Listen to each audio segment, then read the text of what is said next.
Jim!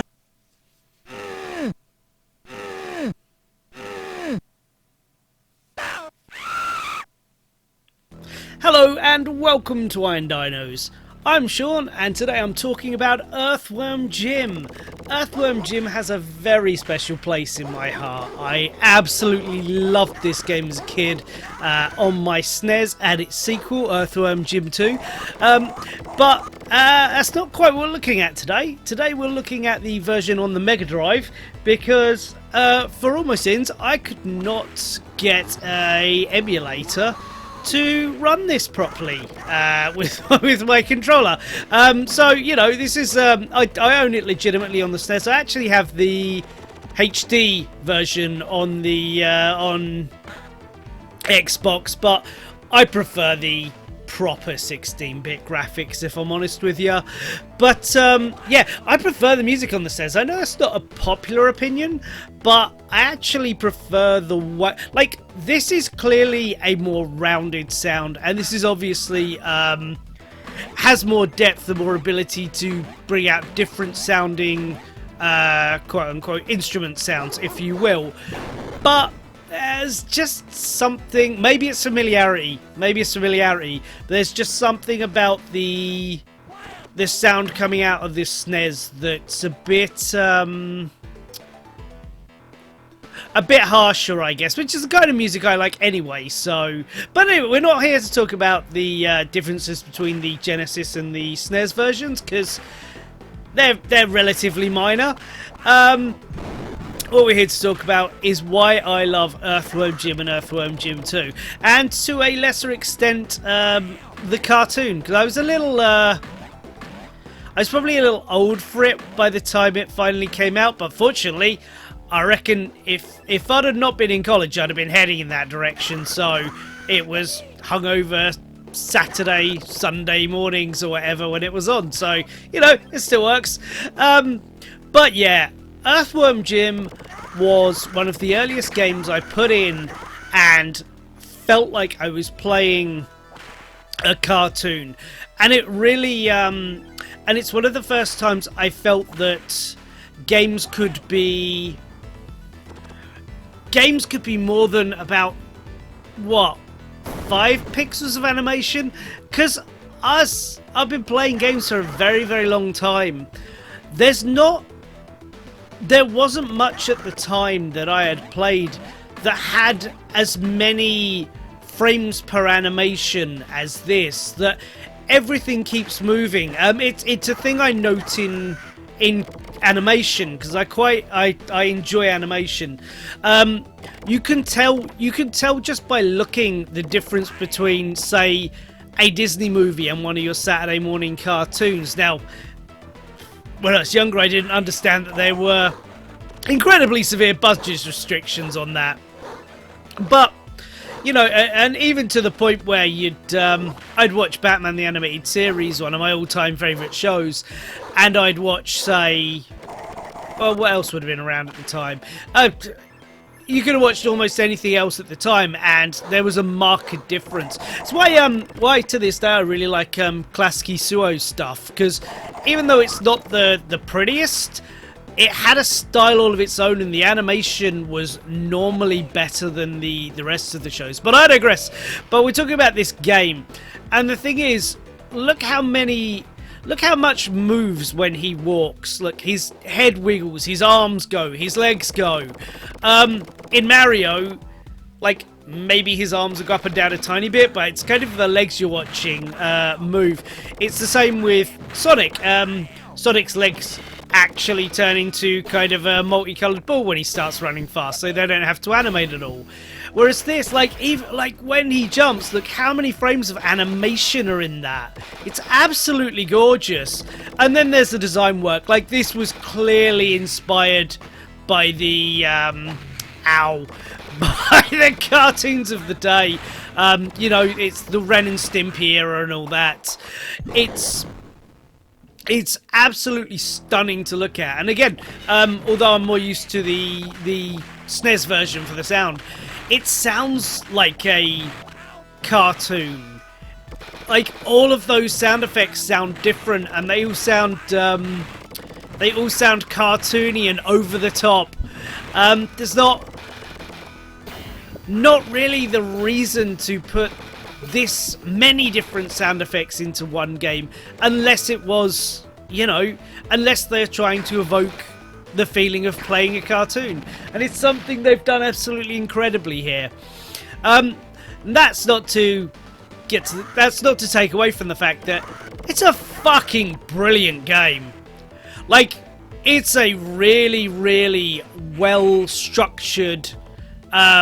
It's a really, really well structured experience with pretty tight mechanics and some absolutely an absolutely wonderful amount of variety in the gameplay. Because this is your standard. This is what you're getting most of. But almost every level, if not every single level, adds something new. Adds a new twist or a different style of play that that stops it from ever getting boring. So this is your basic platforming with your running gunning. Straight after this, I'll show it off in a second, is Andy Asteroids. It's like you're flying through a tunnel avoiding asteroids. It's a faux 3D effect, and you're in a race against Psychro to see who can get to the end first. The level after that is Hell. Well, that adds some new mechanics. There are some gems that warp you around here. There are gates in that level, so you've got to kind of whip them and they go up, and you've got to time your way through them. And then there's Bob's level, which has perhaps the most infamous new mechanic, which is those little bubble underwater bubble vessels. So you've got to get between 2 points before the air runs out, but also it's made of glass, so if you hit the side too many times you're gonna blow up and die, and they're pretty tricky by the end. After that I think it's the level with the bogey. So you're on a bungee cord. You're on a bungee cord and he's on a bungee cord made of snot. There's a big monster at the bottom that will eat you if you head towards the absolute middle of the screen. And the point is you need to bash each other against the side until your rope frays and one of you falls down into the pit below. So that's really fun. After that, I think, is the level with Peter the puppy. A really sweet little adorable puppy that runs along with Jim through this harrowing assault course of death, and you need to stop him getting injured or he will turn into a giant monster and attack you and drag you back. That actually has a second ending. You can actually go all the way through it, and then you can let PD go into his house, or you can continue on to the harder course. And I honestly don't know if I ever actually beat that. But and then I don't know if there's I can't remember if there's a couple of levels. It's been a while since I've played this actually. Probably 3 or 4 years. But anyway, the final level at least is Queen sweaty, pulsating, malformed slug for a butt. There might be some other things in there, but basically you spend a lot of that level using Jim's helicopter head to slowly navigate a maze of spikes, and eventually you've got the final boss with her herself, where you're spiraling around her and there's spikes everywhere and you need to not die. Very tricky stuff. This game has a lot of abilities for Jim. I've shown most of them off already, to be honest. But so there starts with the gun. You can pick up more ammo as you go, but basically once it gets below 100, it will slowly recharge.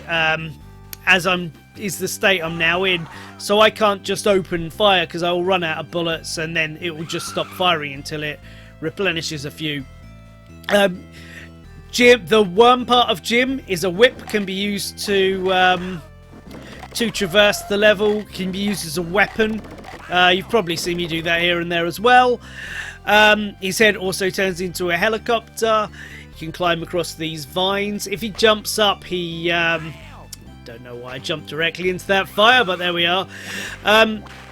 Yeah, there's even little extra things in there. So when I was fighting the dog in the first level, when I was on one of those chains, if you push up, Jim will lift his butt up as well. It's just another animation. It's not needed necessarily.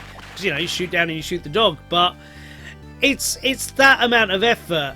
And then there's the humor of this. Like I say, it's very much inspired by cartoons of various eras. I mean, this hell looks as Tex Avery as you could possibly get.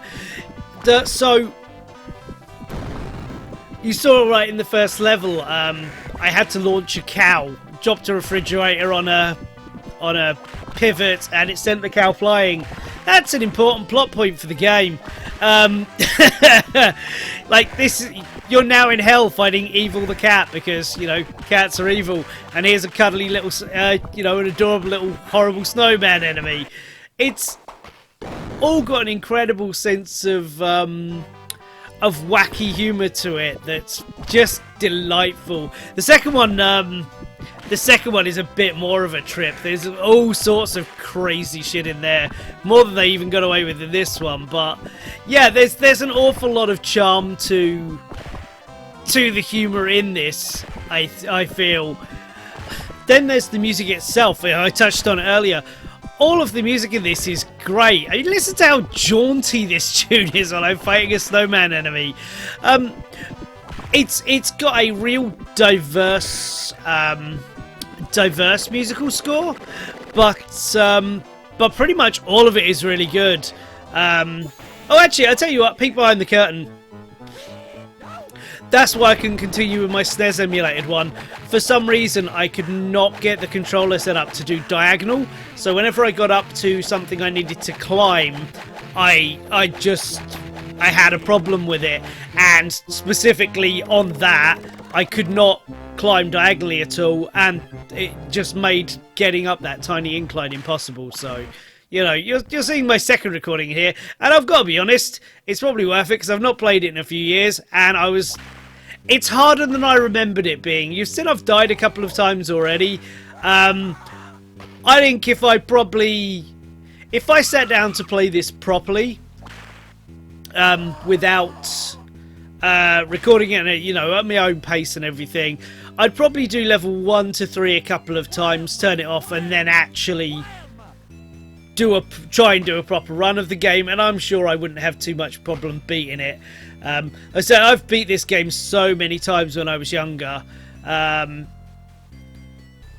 because it's always been a favourite of mine. Oh yeah, I should probably mention this. The reason it's Earthworm Jim this week, the reason I thought to go back to the worm, because I have been planning to do it. He's on Nintendo's.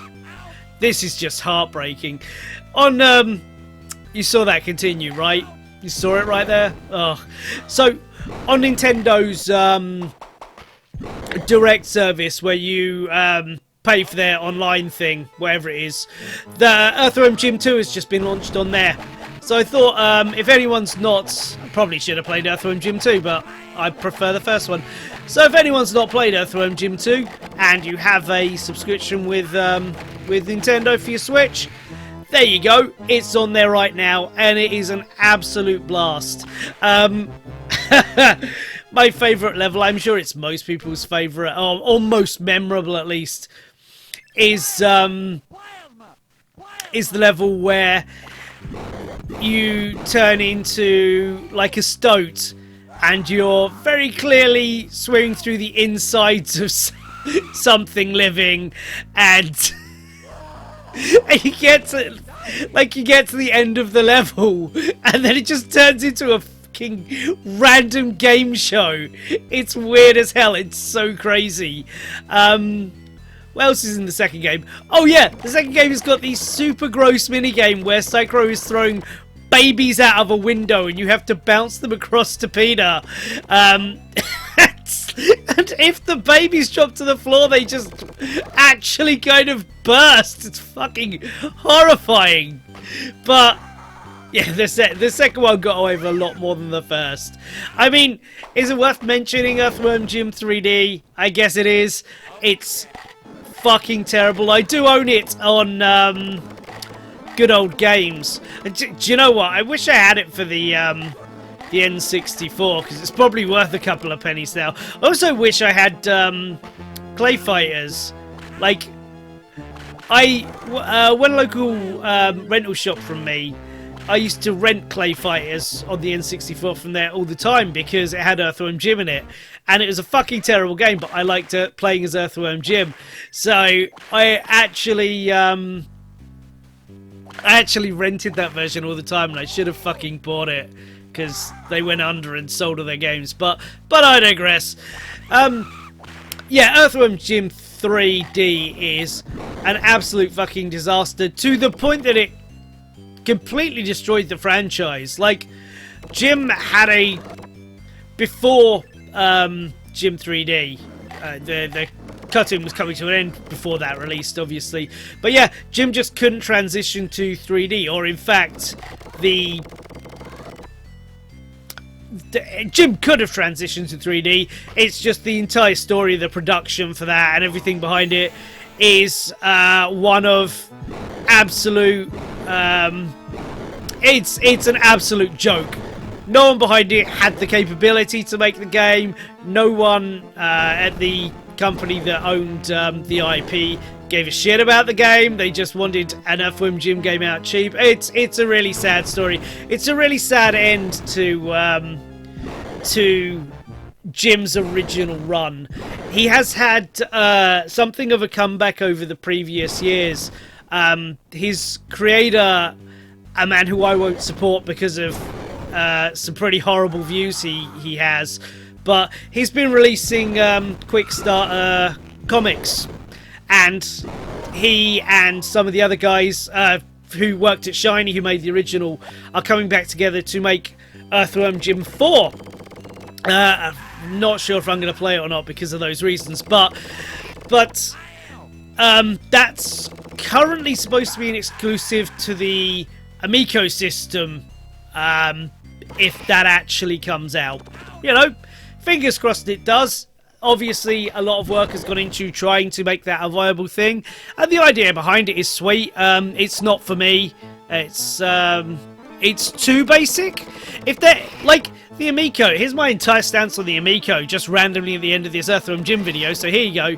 If the Amico was going for, if the Amico was basically trying to make games from the SNES era and not do anything after that, I'd probably have gone for it. It's the one button game thing. It's more simplistic than the NES, and I don't think I'd get enough entertainment out of that. I think that would be too shallow as an experience to me. Yeah, that's my thought on the Amico. Otherwise, I hope it happens and good luck to them. But back to Earthworm Jim. God damn that cat! Back to Earthworm Jim. Yo, yeah, he has an awesome selection of side characters as well. Like, the cartoon, it really helped bring them out. But even in this, Evil the Cat has got so much personality. Look at those animations for him. Like, when he's in the background of the whole previous level, you can see him in the background on the top of his giant tower licking himself. Like, he's beautifully designed. After this, you've got Bob the Goldfish, which is a really pissed off looking goldfish, and a really hilarious boss fight. It's like, he's just standing on a podium, you're just going to walk up to it, you knock him off and he dies. You've got the insane Professor Monkey for a head, which is like a human doctor, but then where his eyes are is the lower half of the head of a monkey, and then all the rest of the monkey up there. Yeah, that's another random thing you've got in this. You've got suitless bits. There's a big bit in Professor Monkey Head for a head's area to do that. Yeah, I thought I'd show off another Andy Asteroids just before we finish up, to show what happens when you lose, because then you get Psychro. My favourite of Jim's supporting characters. I really like the design, I really like the look. He's got he's kind of got a cool yeah, he's just kind of got a cool look to him and everything. A cool bit of music when you battle him. It's just all a fun little thing.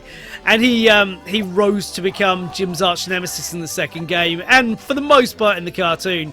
Oh, in the cartoon, I should mention, he's voiced by Dan Castellaneta.